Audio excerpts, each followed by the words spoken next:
Okay guys, the Badab Black wash has finally dried, so the next stage is going back over the original base coat, which was the Army Painter navy blue, and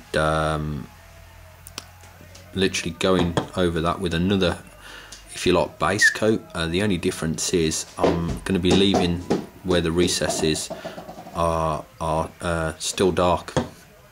Sorry, I don't think I explained that quite well. You get the gist. For that, I use a mix of colours for that. I prefer my ultramarines to be quite dark. Some people prefer them to be quite light in colour. It's a preference. I prefer them to be dark. So how I go about that is using two colours that I've got pre-mixed in this dropper bottle here. Vallejo and other manufacturers sell empty dropper bottles. It's a good idea if you know for a fact you're going to be using a lot of paint in a series with a custom colour, rather than keep adding one drop of each colour. If you pre-mix it into a container, it'll save you a lot of time in the long run. And the colours that I use is Game Colours Imperial Blue, and I believe GW's equivalent of that is Regal Blue, and Ultramarine Blue, and that's, I believe, exactly the same name as the GW paint. So it's 50-50 of these colours, so 1 part Imperial Blue to 1 part Ultramarine Blue, and that's what I'm going to pop in the palette now.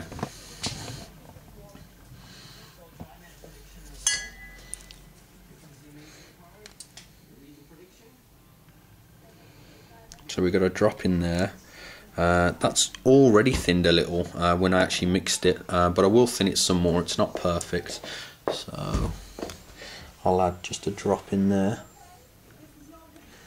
That should be enough there. Might even be too much, but we'll see. Now the water I've just used has got something in it called Flow Aid. How this works is it breaks the surface tension in the paint, and it helps it to stick together. It helps it flow better on the miniature, and it helps the paint to stick together and not separate between the pigment and the medium that's in the paint. It helps them stick together more. It's not a necessity at all. Other things I sometimes use, but I will not be using it for this tutorial because I don't want to complicate things more, is a matte medium. Again, that's from Liquitex. All these things you can buy, and they can make painting your miniature that much easier once you get to grips with them, but they're definitely not necessary, and half the time I don't use them myself, to be honest, so don't worry about that. I'm just letting you know that the options are out there to change things. So I don't know whether I'm getting that in shot, but yeah, I added the water there, as you can see, just mixing it around. This is tin foil basically on a little plastic tray. So yeah, that should be okay.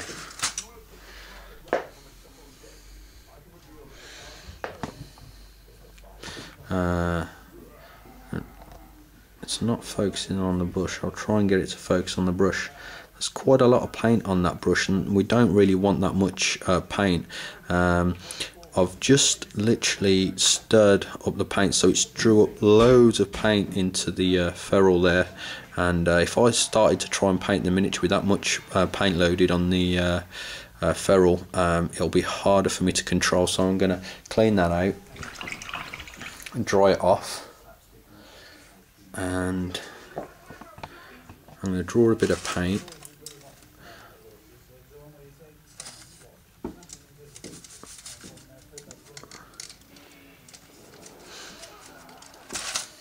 This is obviously much slower than I normally paint because I'm moving the camera, and I'm actually based over the camera, where normally I'll be sat right on top of the miniature, so I'm painting further away than I normally would, so bear with me on this.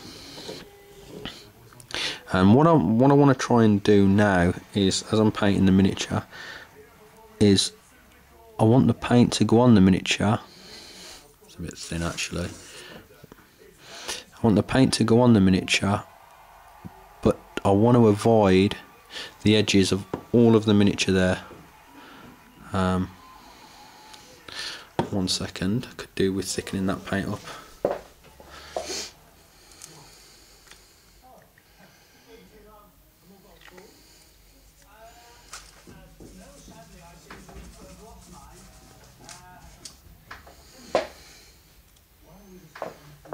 Alright, let's come back to it. That's still going to be quite wet, so I can go back over that.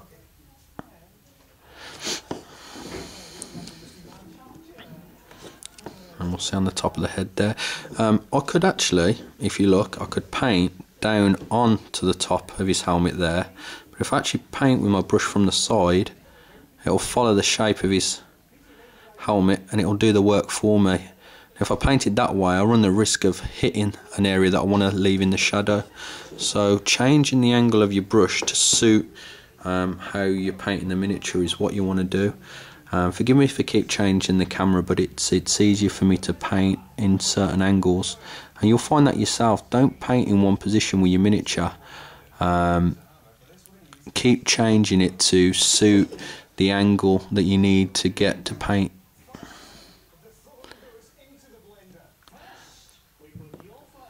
Right, let's see. Can you see where we have?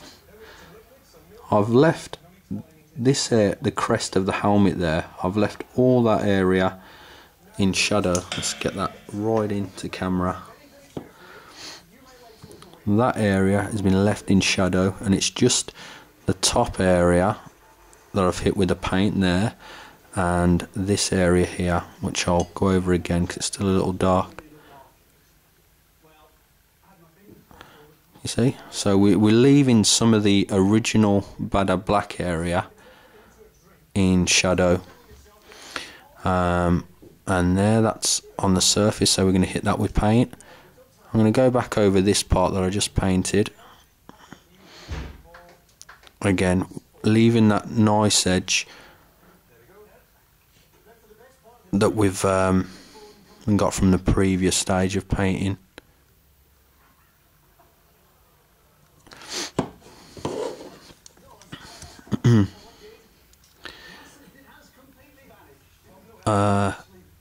I mean, all you people out there must have watched Awesome Paint's jobs and girl painting videos out there, and to get the results that they have done on camera is nothing short of a miracle. It's way harder than painting normally, and with the camera stuck in your face and having to try and compensate for how you're holding the miniature in front of the camera, it's well, for me anyway, it's ridiculously hard. So forgive me if I'm not getting it quite perfect.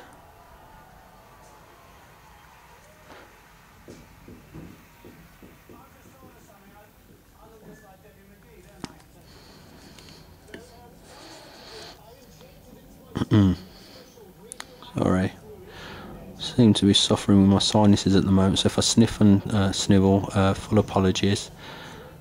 It's not a nice trait, but it's the nature of the beast. So that's one shoulder pad pretty much done with a thin layer of paint. Some of it's still drying, as you can see, but I'll probably give that another coat maybe. But so far we've just done the crest there, that little side of the helmet there. I'm going to do a little bit more on camera, but then I'm going to cut it and finish the whole process because it's all pretty much the same. Let's do this part of the leg here. Just mix my paint in again. Also, every now and again, it's a very good idea to clean your brush off. You don't want any paint clogging up and drying in the ferrule there. Let's just make sure I've got this in shot of the camera there.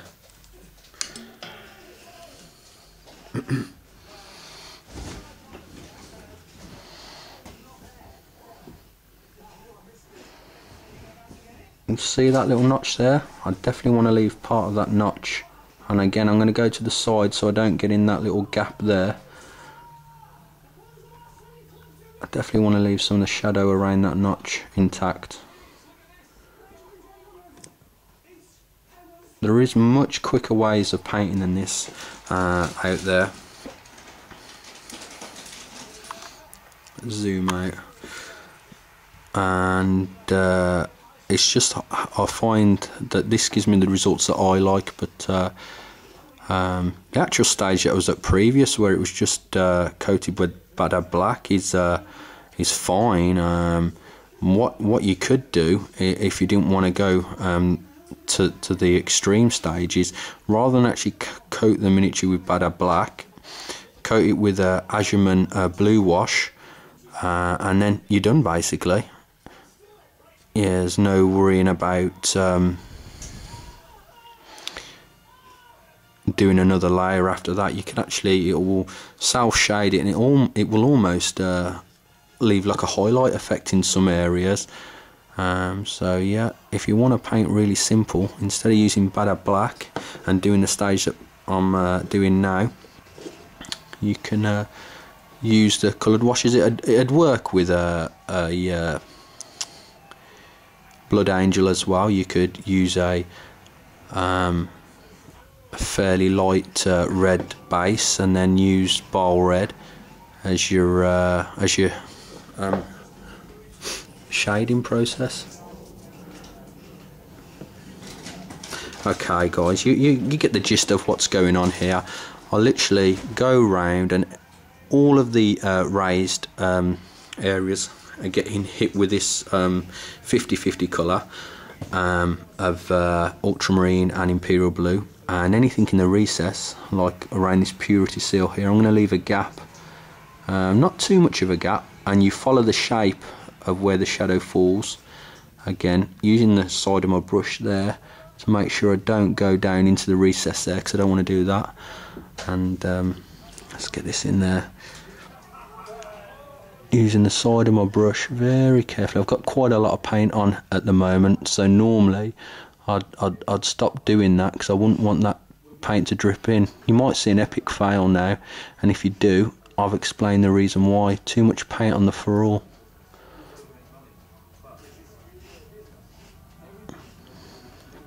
I think I might have just got away with it there. Again, following the shape of the Space Marine. See, I've got a little paint in there that can be tidied up later with a bit of Bada Black, but controlling how much paint you've got on your brush will generally stop accidents like that happening.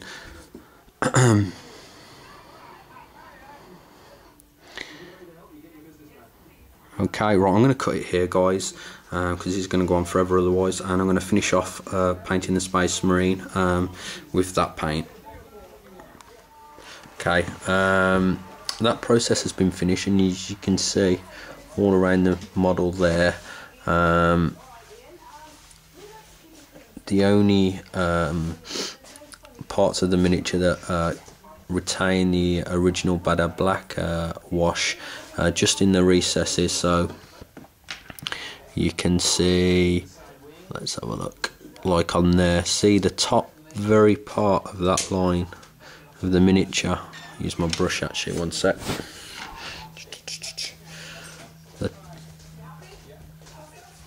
The top part there under that line is still black, and you'll find with every single one of the parts of the miniature. The only bit I haven't done yet is this part of the backpack.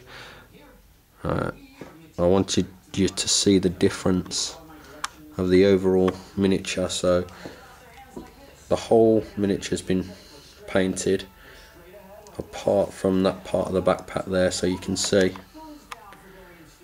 how already it's starting to look 3D and starting to pop. Okay, I'm going to finish that last part of the miniature, and we'll come back and talk about the next step.